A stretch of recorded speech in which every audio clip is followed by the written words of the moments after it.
Okay. Madam President, Proceed. I got his word. He is not seconding the motion of my amiable friend, the former Majority Leader, Senator Mig Zubiri. Wag po tayong balas sibuyas. Tuta ilibin na bisto sa planong kunas dahil sa bidyong inilabas ni Senator Amy Marcos. Hindi pala tuta ilibin, tutatin na lang pala. Dahil si Pinuno ay mukhang na-recruit na po ni Senator Marcolita at lilipat na ito sa majority. Tinabla po ang motion ni Zubiri. Nahunyango rin ho ito. Biglang pumalag po ang tutatin na lang. No? Sa video ni Senator Amy Marcos, na tila bang paplanuhan na po ng Senado at Kongreso kung paano po papalawigin ang kanilang mga termino sa pamamagitan na kunas. Pero bistado ang mga hinayupak. Tuta Soto sumagot, pumalag, pero nabuking.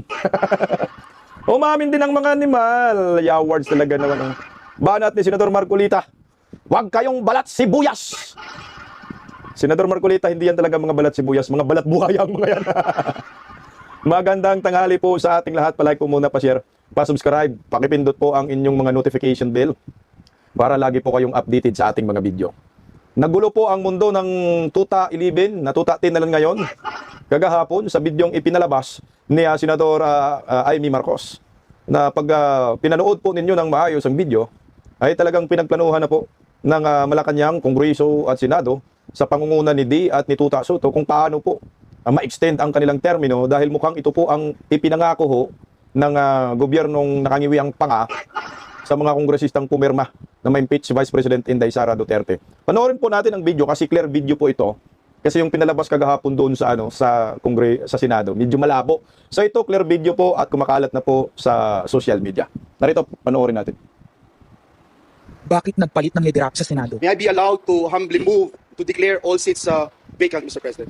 With 13 affirmative votes, 10 negative votes, and 1 abstention, the positions in all the positions in the Senate is hereby declared vacant.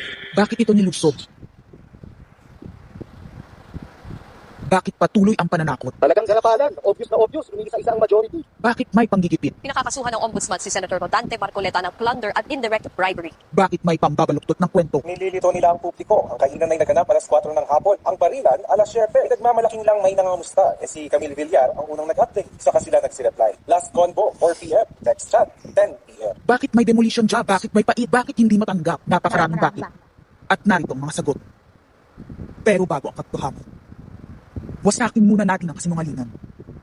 I, Alan Peter Schramm Cayetano, having been elected to the position of Senate President. Hindi nagpalit ng liderato para sa impeachment. Hindi totoo ang pinapakalat ng mga nabulaga. Ito this time, medyo nagkapulagan. Ang impeachment ay labanan ng numero. Hindi ang mga Duterte aligned ang dapat mangamba, kundi ang mga sa umpisa pa lang ay may hatol na. Ang sinasabi, sir, ng ibang mga kritiko, itong Senate leadership shake-up ay tungkol lang daw sa impeachment. Lahat na i-connect. As I told you, net 12 kami.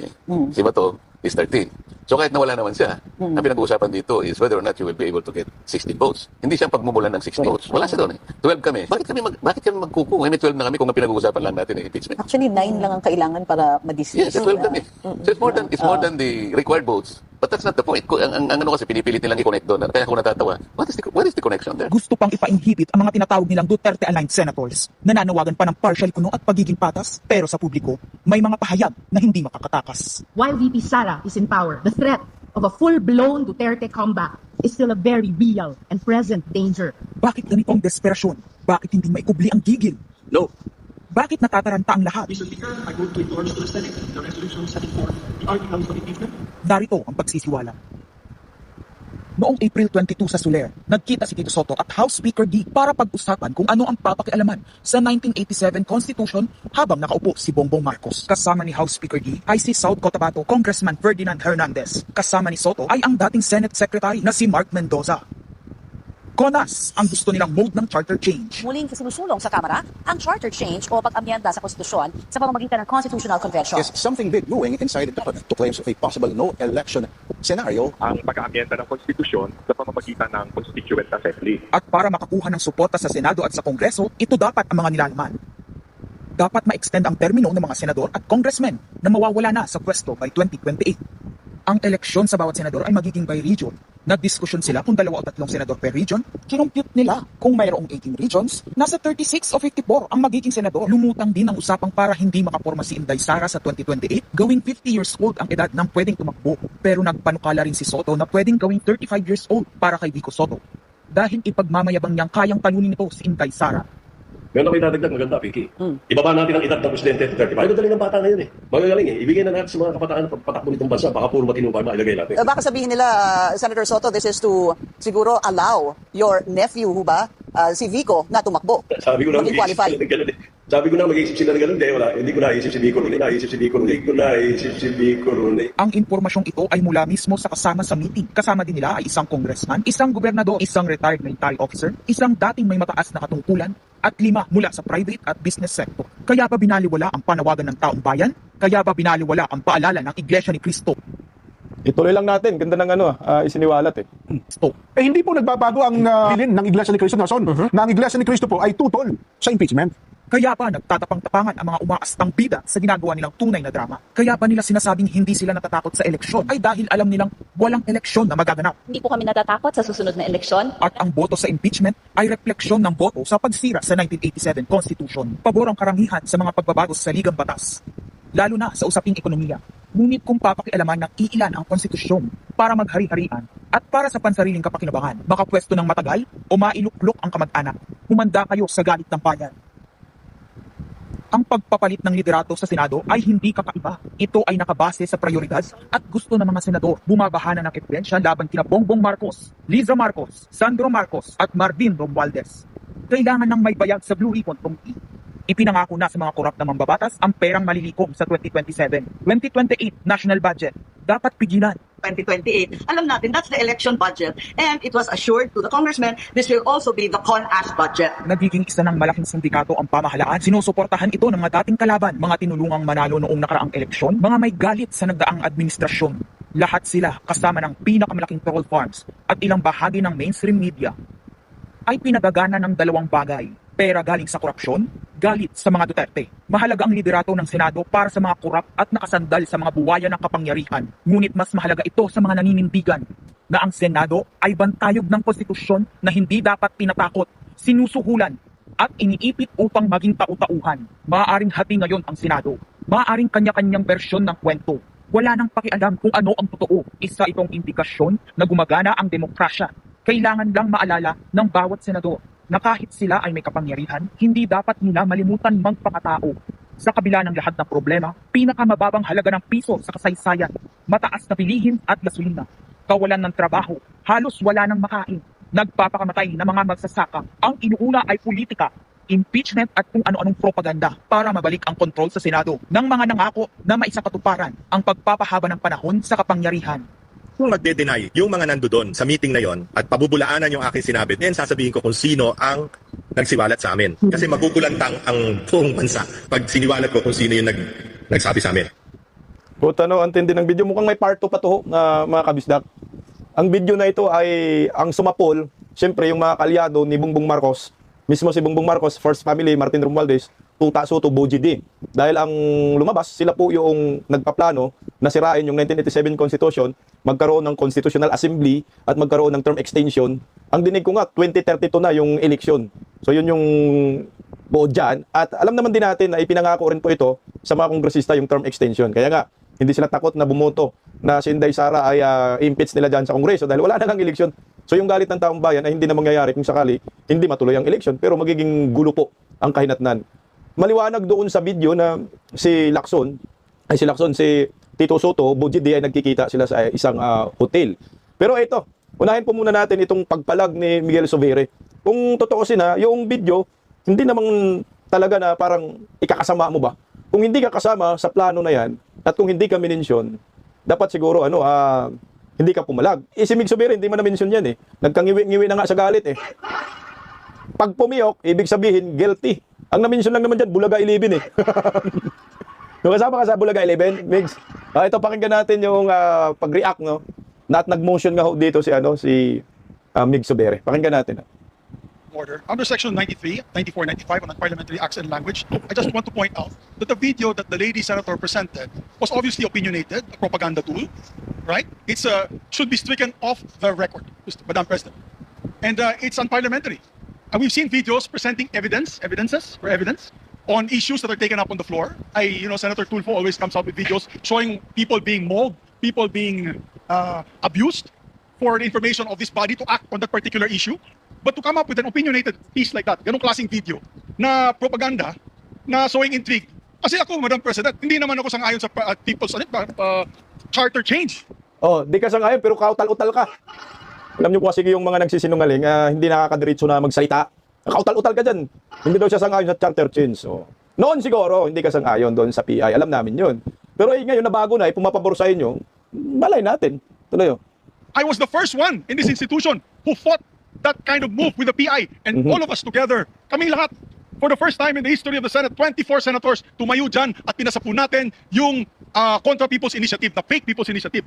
Na talaga kinall out natin yung lahat ng grupo ng tumutulak nun, from the Speaker and even Malacanang, kinalaban natin. Kaya wala kami kinalaman dyan. Bakit sinama kami dyan sa propaganda na yan?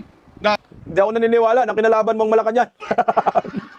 At saka lalong hindi ako naniniwala, hindi ka kasama sa propaganda na yan. Anak ng kagwang.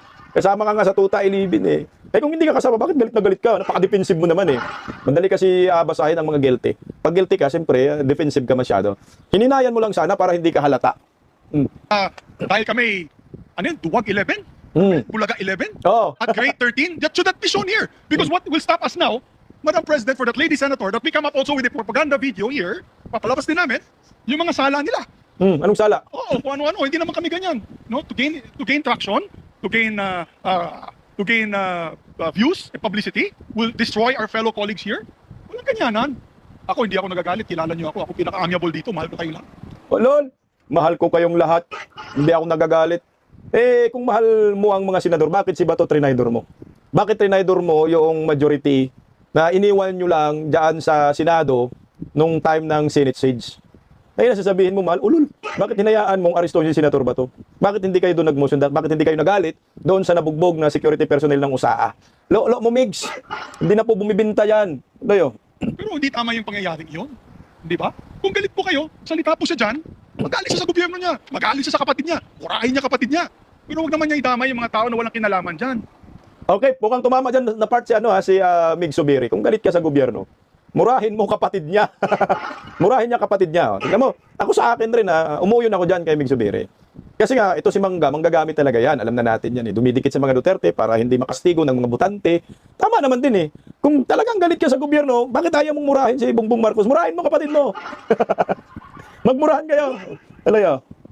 At tulad yan, never ako kinausap ni Senate President Soto. Never ako kinausap ng mga kasamahan ko dito about charter change. Kasi alam din nila, tutulak ko. Tinanong ko din sila. Wala silang kausap. Wala silang kinalaman. Wala silang alam sa charter change.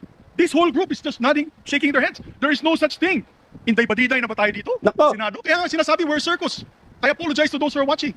They think we're a circus. We are a circus because this type of language that we are pushing in this August chamber, it's unparliamentary, Madam President. It is unparliamentary. And I'll tell you now, these people here, ladies and gentlemen, in this body, are not in favor of any amendments to the Constitution. We just want to bring back the integrity of this same chamber. Cannot we discuss that as a group, as a body, that we fight for our integrity, for the good name to be brought back, for people like Jokno, people like Anyada, people like Aquino, people like Salonga, even Frank Drilon, people like Miriam Defensor Santiago, Joker Arroyo, who stood here for what was the best times of our institution. Have we forgotten that and we've made it already like a circus? Madam Chair, I do not agree. Because I'm not Maca Marcos. Why? I'm not, so when you come up with a propaganda tool like hitting all of us, it makes us look that we are, nagpata sa panig po kami ng mali at nasa panig po kami ng mga demonyo. Diba? May panindigan po kami lahat dito, Madam President. So therefore, you can see my passion on this. I move to strike the horrible propaganda video off the records of this great institution, Madam President. Ayan na, pinapa-strike ni Mig Subiri, hindi daw siya makademonyo, satanas lang. Ito naman Migs eh, nasa demonyo ka nga, nasa panig ka nga ng demonyo ngayon. Nasa Bulaga 11. Dahil napalag ng palag siya dyan. Oh. Yan, hindi daw siya Maca Marcos. Tangina, ngayon mo lang sinabi yan dahil dinurog ka na sa social media. Oh, ito pinapa-strike. Oh. Paano mo ipapa-strike? Paano mo sasabihin na hindi totoo? Itong si Tuta Soto, kahit tumanggi, huli pa rin sa bibig. I-booking pa rin siya dito, inamin niya, nagkikita eh. Tapos sasabihin nyo, yung video ay isang propaganda. Oh, ito, pakinggan natin si Tuta. Nadulas siya dan eh. That we witnessed, yes. I would like to take exception of my being mentioned there. Parang lumalabas na parang lahat ng narinig nila or nakipag-meeting sa akin ang speaker o kung sino pa, parang pumayag ako.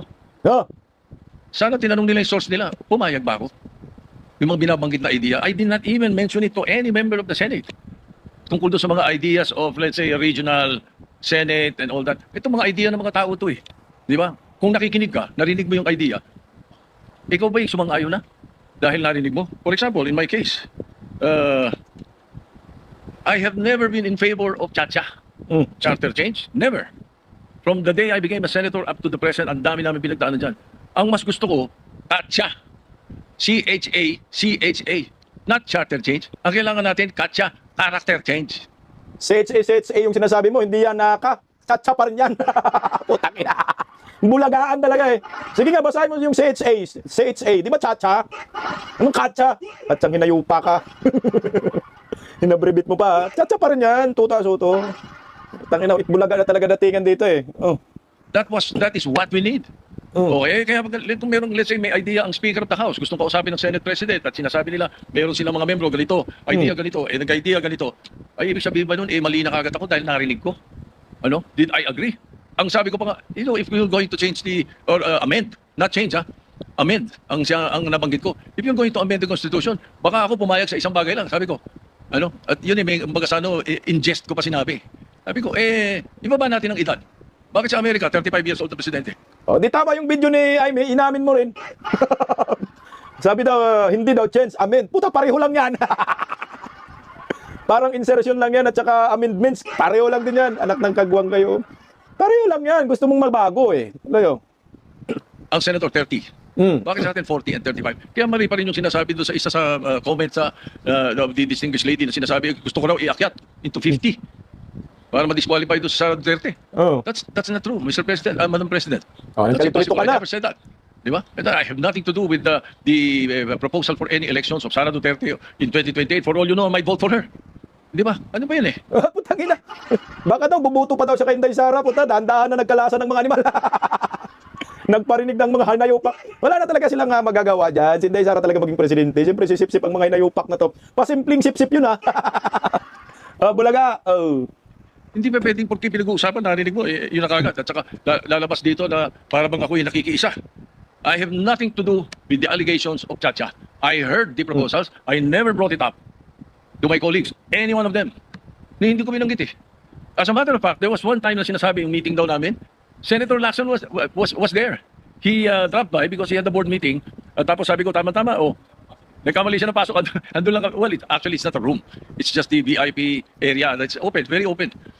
Sabi ni Senator Lacson, ang ginagawa nyo rito, nagkamali ako ng pasok. Hindi, sabi ko, nagkwentuhan lang kami. Sabi ko, at tinanong ko pa siya, ilan ba yung kwartong pinapagawa sa new Senate building? I even asked him that. Bakit? Sabi niya, why? Ito kang kako, yung mga congressmen gustong gawing regional. Gusto nilang gawing 36 ang mga senador. Sabi ko, tatanong ko kung kakasya ron. We were joking. Lol. Ayan, umamin rin po siya na talagang nagkikita sila dyan sa hotel, nandun si Panfilo Lacson kasama si Bujide. So sabihin po ninyo na hindi totoo yung video. Totoo, inamin nyo. Huli rin kayo ngayon eh. Hindi nagkabukuhan po kayo. Kaya naman hindi po napigilan ni Senator Marcolita ang pagbuelta din dito sa Tuta Ilibin, na Bulaga Ilibin. Papakinggan natin Senator Marcolita kasi nga si Pinono ay tinabla si Zubiri. Hindi sumang-ayon sa motion ni Zubiri. Pakinggan natin, narito. Has been an objection by Senator Dante Marcoleta. May we hear the reasons for the objection? Madam President, before I start, I would like to make, I'd like to be sure if our colleague, Senator Lito Lapid, will also stand to second the motion. I mentioned that all the members of the minority, I failed to mention Senator Lito Lapid. I am sure that the good senator from Pampanga would like to associate himself with the motion of Senator Zubiri. Okay. Madam President, I got his word. He is not seconding the motion of my amiable friend, the former Majority Leader, Senator Mick Zubiri. Madam President, the motion was... Bang! Laglag si Zubiri. Pinono kasi tahimik lang. Hindi si Mark yung tahimik, si Pinono. Committee de Silencio. Kung saan yung karamihan, dun siya. Kaya si Zubiri, tablado siya. At isipin mo hindi to usual Kasi si Pinono, kasama yan sa minority. Hindi dapat majority ang mag-approach kay Pinono kung ano yung kanyang saloobin doon sa mga nagmosyon. Dapat yung majority rin ang lalapit. Kaso dito, sa pagkakataong ito, si Senador Marcolita po yung lumapit. No? At kinuha kung ano ba yung damdamin ng chairman ng Committee de Silencio na si Lito Lapid. Ang sabi, hindi po siya mag-second motion doon sa motion naman ni Zubiri. Alam niyo po, isang nakakahiya po yan sa part ni Zubiri kasi dapat si Pinuno mag-second demotion ka sa motion ni Zubiri dahil magkakampi kayo.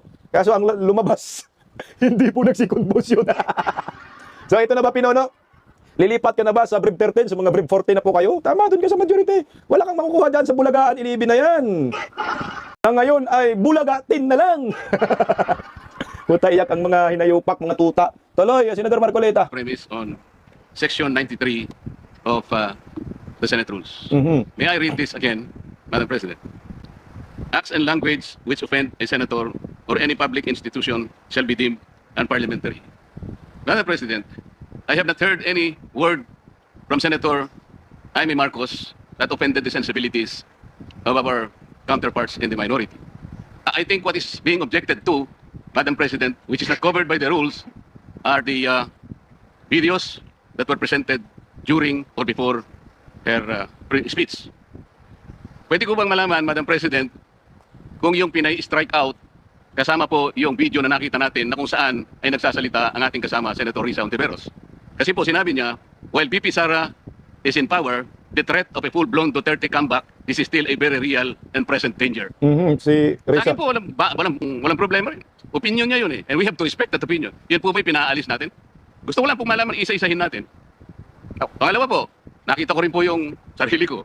Kasi po, ako inaanyayahan sa isang television program, tinanong lang po ako, ito po bang merong connection yung coup? Kasi po, ang tawag coup hindi naman po yung karaniwan nangyayari po sa buhay ng Senado yun eh. Palitan talaga yan. Maraming beses na po yan. Ang sabi ko po, kasi kinukonekta daw nila sa impeachment. Sabi ko, hindi po siguro. Sabi ko, dahil sa ngayon 12 kami, hindi man kinakailangan naming mag-coup para lamang i-prostrate natin yung impeachment. Palagay ko po, hindi ka. Yung po bang opinion ko na yun, tatanggalin? Gusto ko lang po malaman. Kasi po, meron pa po nga sinabi, sinungaling. Meron din po nagsabi ganun eh. Ang ibig ko po sabihin, Madam President, ngayon po nakita natin the vibrancy of democracy in this chamber. Isa-isa po silang nagsalita lahat. Nabigyan ng pagkakataong ipaliwanag ang kanilang panig. Hindi po ba maganda ngayon na nakita ng taong bayan? Nagamit nga lang po yung kanyang presentation. Pero naging daan para mapakinggan ng buong mamamayan. At sila na po ang final arbiter, Madam President. Ako nga po eh. Ako nga po. Kailan lang nag-privilege speech ang isa sa atin dito. Habang nagsasalita siya, pinadaan niya ang isang slide na merong isang papel, na merong takip. At pagkatapos, merong nakasulat, care of Congressman Marcoleta, 500. Isang kapirasong papel na tinakpan. Nung hindi pinatos ng media, kinabukasan, nagpa-interview siya, hindi minsan, 2 beses, para lamang ipangalandakan ang importansya ng papel na may takip. At merong nakasulat, care of Kong Marcoleta, 500. Nagsalita po siya sa media 2 beses. At paiimbestiga raw ako sa ombudsman. Dahil po ba sa media nangyari yon at hindi dito? May diferensya po ba? Wala. Walang diferensya yun. Pareho lang yun. Napakasensitibo natin sa ibang banda. Pero hindi natin nakikita ang ginagawa natin on the other hand. Bakit po hindi nasasagot hanggang ngayon yung tanong ni Senator Risa? Bakit po tayo nagkaganito ngayon, Madam President? Grabe, tuloy natin. Ganda ng banat dito ni Atty. Kasi po, napigilan lang akong magtanong. Ngayon ko na po alam po ba ninyo kung bakit tayo nagkaganito, Madam President? Kasi po matagal ko nang sinasabi, 9 na buwan na po ang nakararaan, ngunit ayaw nating ituloy ang pag-iimbestiga sa flood control scandal. Isang pinakamalaking nakawan sa ating bansa. Parang ninakawan ng isang pamilya sa tanghaling tapat. At ang mga magnanakaw ay hindi nakamaskara. Nakakurbata lahat. Nakabarong Tagalog. Paano hindi masisira ang kumpiyansa ng mamamayan kapag tinalikuran natin ang ganong pananagutan? Ano pong sinabi pa sa akin? Imbes na sagutin nila yung privilege speech ko noon, nasa pamimilit ko na, ito pong tungkulin natin eh. Naging PNP chief kayo. Ako po humanga sa inyo noon. Hindi ko rin kukwento ang lahat ng ito. Bakit ngayon? Bakit hindi natin gawin lahat yun? Alang-alang sa interes ng bayan. Kaya po tayo sumadsad ngayon dahil yung pananagutan na yun, pinipilit po nating pigilin. Ang dami po nating pinagtatakpan. Tumayo siya, imbes na sagutin niya ang aking sinasabi. Ano po sinabi niya? Kung ano-ano po sinabi, nagpalabas din po siya ng napakaraming video. Na kinakampihan ko si Diskaya, nag-blah-blah-blah, na ang asawa ko raw ay independent na ganito. Lahat po. Pati yung tayo ko sa Congress noon, na sinasansala ko yung mga kasama ko because ngayon ko lang nakita ang Vice President, nagpipresent siya ng budget for 2025. Inaaglahi siya sa budget 2022 and 2023. Yung mga ganun po. Bakit po ngayon biglang nagbago ang kulay natin? Bakit po ganyan tayo ngayon? Bakit po napakababa? Siguro po, kung may pagkakataon tayo, maring bukas o kamakalawa, makikita po ninyo yung complete video yung nangyari nung Lunes, May 11, 2026. Kung paano, alas 7 pa lang ng umaga, nandito na yung tropa ng NBI na nakipag-coordinate sa opisina ng OSA. Sapagkat balak pa lang nilang hulihin ang isang senador. Hindi po ba? Nagkaroon na po ng admission. Tinanong ko pa nga yung ating former SP kung nakita niya yung warrant of arrest. Pinakita ba sa'yo? Sabi naman niya, hindi. Naniwala po ako ron. Ngunit bakit sinabi niya, o ikaw mag-coordinate kayo sa USA? Alam po ba ninyo, Madam President, kung ako po ang Senate President, kaya ako lang naman ginagawang halimbawa ito, Madam President, dahil hindi naman po ako magiging Senate President. Kung ako lang, hindi ko papayagan yun, Madam President. Bakit po? Respeto na lang sa premises ng institusyon na ito. Oh, gawin niyo ang gusto niyong gawin. Huwag dito. Nakikiusap ako, utang na loob. Huwag dito. I will do that. Pero ano po nangyari? And the rest is history. Hinabol po ng hinabol, kamuntik na pong nahulog sa hagdanan ng senator ko. Ganun po ba ang pagtrato sa isang senador?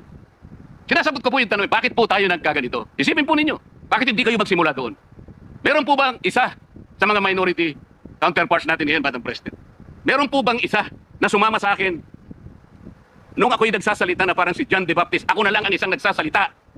Ituloy natin ang investigasyon. Meron po ba silang lakas ng loob na samahan ako, Madam President? Wala po. That's why I'm objecting to the motion. Wag po tayong balat sibuyas. Wag po tayong balat sibuyas. Salamat po. Ayan, Mig Zubiri, wag po tayong balat sibuyas. Kaya si Pinono, kasama na po talaga ito sa Brave 13, magiging Brave 14 na po. At kapansin-pansin po na si Pinono ay biglang umalis papaalis na sana sa plenaryo. Aba, siyempre, pinigilan po yan ni Senadora Marcolita at kitang-kita na po natin, dagdag persa na naman ho ito. Patay tayo dyan. Tingnan nyo po. Ayan na. Pinono. Nakipag-usap kay Joel Villanueva. Huwag ka munang umuwi. Dito muna tayo. Umupo muna tayo, Pinono. Bumalik si Pinono. Umupo si Pinono. Okay. Okay. Okay na, kasama na ba? Pwede na ba nating sabihin na si Pinono ay lumipat na sa majority? Ito ang pinagtatalunan nila, yung video ni Senator Amy. Sabi kasi Senator Alan Peter Cayetano na, di ba gusto nila pa-strike? Pero sabi ni Senator Alan Peter Cayetano, para hindi masakit na i-strike, i-withdraw na lang daw. Ayan, basta ang kapalit, wala nang kunas. Ito, i-withdraw ni Amy Marcos Hinggan natin. Pero isang tabi na natin yan. Susumiti ako sa hiling ng ating SP Alan na i-withdraw ang video kung yan ang gusto. Sana, kapalit niyan, ipangako natin lahat sa ating taong bayan na walang term extension na mangyayari at na may eleksyon sa 2028. Yun lang po ang aking hinihiling. Wala na daw. So wala ng term extension, may eleksyon na mangyayari sa 2028. Alam nyo, kahit i-strike yan or kahit i-withdraw yan, napanood na po yan ng sambayan ng Pilipino at kumakalat na po sa social media. Ako sa akin, hindi ko naman ginawa sa Senado yung video kasi medyo malabo yung sa Senado. May nag-post. Talagang ang linaw, ito po yung ipinakita ko sa inyo. Ang sa akin lang ay tinanggal ko lang yung mga music background kasi may copyright.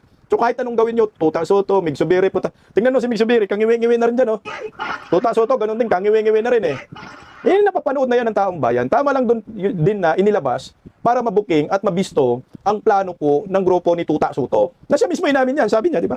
Nagkita kami pero hindi naman namin pinag-uusapan yung Constitutional Assembly. Pero tinanong niya kung ilan daw yung upuan, opisina ng bagong Senate building, di ba? May plano talaga sila ng kunas, paparamihin yung senador daw magiging 36 or magiging 54. Wala nang eleksyon, sarap ng buhay ng mga malitagang nito kung mangyayari yan. Pero para sa akin, malabo pong mangyari yan at maraming papalag. Yan ang maliwanag Ang plano nila, term extension, pinangandakan nila sa mga buwaya dyan sa kongreso. Pero ito, malabo na po yan, napigilan, nabuking, at good luck na lang sa Tuta 10. Hindi na Tuta 11 Si Pinono lumipat na sa kampo ng Team Duterte. Good luck sa'yo, Tito Sen.